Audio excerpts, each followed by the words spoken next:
السلام عليكم ورحمة الله تعالى وبركاته. اليوم إن شاء الله الرحمن الرحيم غادي نديرو السباغيتي. أنا عندي هذا النوع هذا مونتيريغال صراحة زوين. هنا أنا درت الماء يطيب ودرت فيه ورق موسى، وعندي هنا شوية ديال الملحة. المقله اللي كتشوفوا انا مقطعه واحد البصيله، غادي نقول لكم علاش درت البصله، لان كاين لي بات ما كيديرش، كاين اللي كيدير شويه البصله، ولكن انا غادي ندير البصله. غنقول لكم علاش درتها. انا قطعت هنا واحد النص ديال البصيله،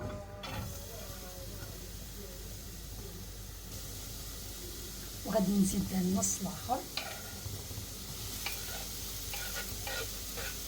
غادي نخلي هاد البصيله غير طيب غير في الملحه والزيت، وغادي نزيد عليها واحد طريس ديال الثومه، وغادي نخليها تشحر مزيان حتى طيح كاع مره.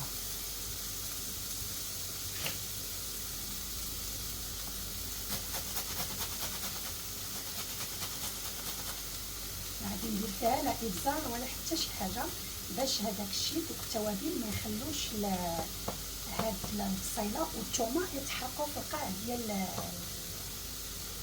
المقله. غادي نحركو مزيان البصله، وغادي نطيح شويه البوطه، غادي نقصها.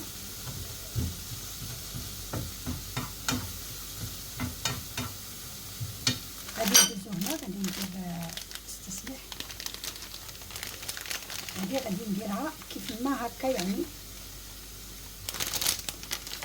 ناخدها تيلا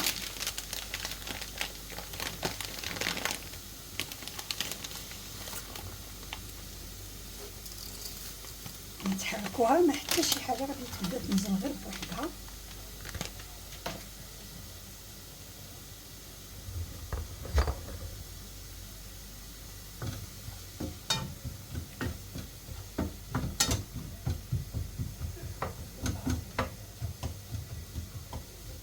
هنا انا غادي نخلط لاصوص بلونش مع لاصوص طوماط.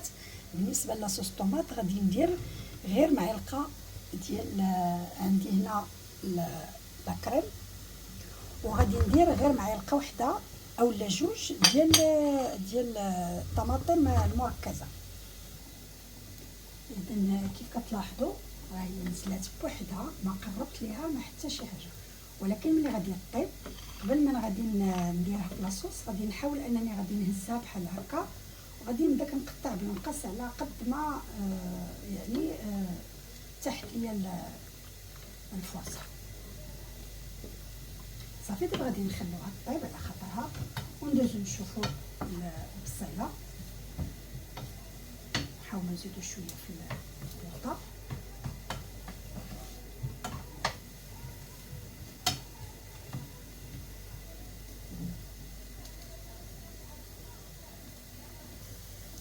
الا عندكم لي شامبينيون كتزيدوهم فيه مع هاد البصله هادي، اولا الكفته اولا اللي كاين. اليوم انا بغيت نديرها سامبل بلا كفته بلا شامبينيون بلا حتى شي حاجه. كنا تغدينا مزيان،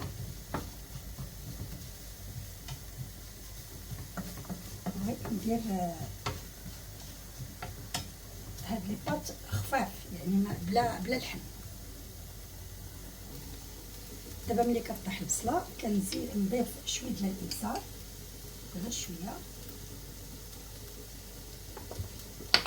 وشويه ديال السكينجبير.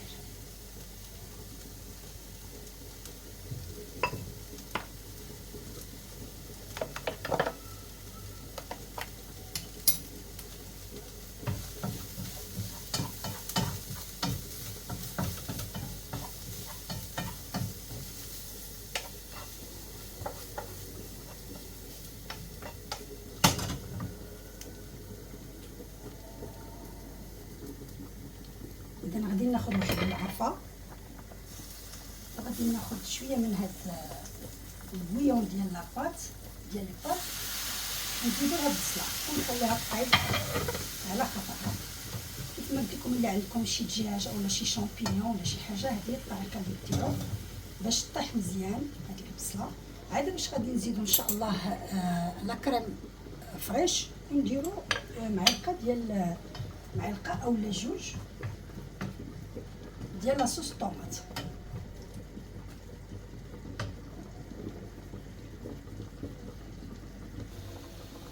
هنا خديت شويه ديال هذا ديال الزعتر وديال الفليو اللي غادي نشحرهم شويه، وغادي نضيف منهم في لي بات كيعطيو واحد النسمه زوينه.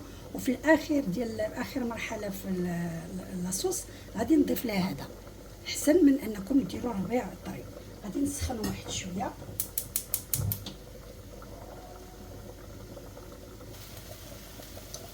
غادي ناخذ هذاك الشويه ديال اللي قلت لكم ديال الاعشاب المسلمه، وغادي نعملهم هنا ونخليهم يطلقوا هذيك السميتو ديالهم. غادي نجيب المطيشه ديال الحك.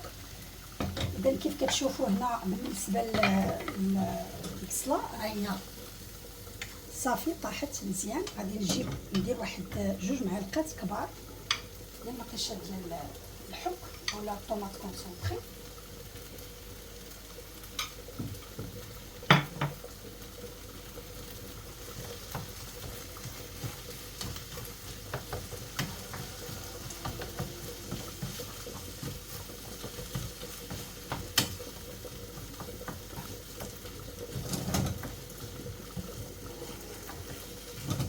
عاد غادي نزيد عليهم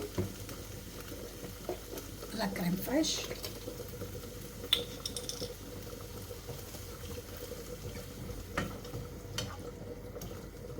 صراحه هذا المزيج ما بين لاصوص الحمراء والصلصه البيضاء والصلصه الحمراء كتجي زوينه بزاف، كتجي جديده. نتمنوا انكم تجربوها، وماشي بالضروره كيف ما قلت لكم قبل ان تكون كفته ولا اللحم ولا الدجاج ولا هذا. الا ما كانش راه ماشي مشكل، وحتى هذيك البصله ما كتجيش باينه وسط من هذاك اسمو ما كتجيش باينه. دونك غادي نخليوها حتى تنسجم شويه، ونتلاقاو ان شاء الله في الشكل النهائي ديال الطبق. السباغيتي ها هي طابت. انا غادي نحط دابا وغادي ندير عليها الفرماج والاعشاب منسمه كيف ما قلت لكم.